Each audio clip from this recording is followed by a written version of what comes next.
Most people know exactly how much they earn every month. Very few know how much they actually keep. Businesses are designed to measure and protect profit at all costs, but as individuals, we're rarely taught to look past the top-line number, the salary, to see if the life we're living is actually sustainable.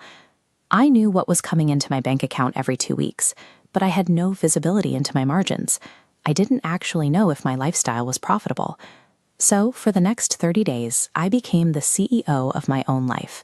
Every dollar spent would be tracked, categorized, and forced to justify itself as a corporate line item. A McDonald's tracks sales, food costs, labor, and rent for profit. I mapped my paycheck to sales, and groceries to food costs. This transforms into a personal dashboard with 6 metrics: revenue, operating expenses, fixed and variable costs, investments, waste, and net profit. I already failed. Within the first 24 hours of applying this corporate tracking to a normal day, the system registered an immediate loss. Week 1 is a reality check. Morning coffees, food delivery, and impulse buys are usually ignored. In a corporate audit, they are unavoidable data points.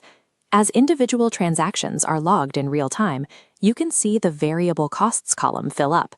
Small $5 expenses rain down until they push the baseline higher than the actual revenue can support.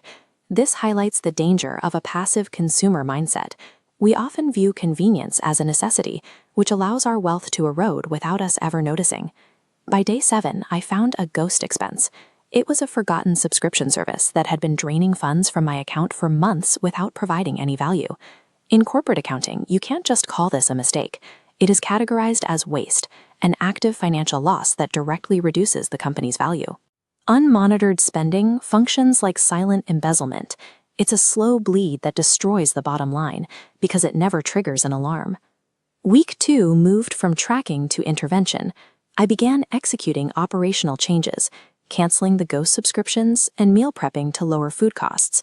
On day 15, the friction was high. It's difficult to choose the corporate rule over the immediate comfort of a takeout meal when you're tired, but the data provided the incentive to keep going. As the red expense line drops due to those operational cuts, the green area, the net profit, expands to fill the gap. By week 3, the focus shifted from doing the math to changing how I viewed every price tag. I stopped asking if I could afford an item.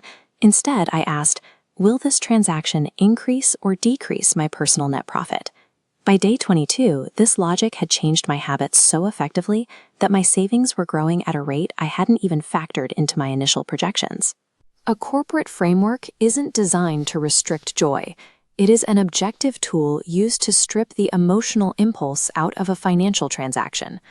Day 30 arrived. It was time to audit the final numbers and see the result of the challenge. Comparing the day 1 baseline to the day 30 reality shows the impact. The revenue stayed exactly the same, but because expenses dropped by half, the net profit doubled. I essentially gave myself a massive raise without actually increasing my paycheck. I simply optimized the operation. Applying corporate logic removes the emotional fog of thinking you're doing okay. It replaces a vague feeling with a clear view of every dollar's movement. The biggest surprise of the audit wasn't the total amount I spent. It was how many expenses I had been blindly accepting for years, without ever questioning them. Auditing your life with this discipline stops the guessing game. You move from wondering where your paycheck went to deciding exactly where it goes.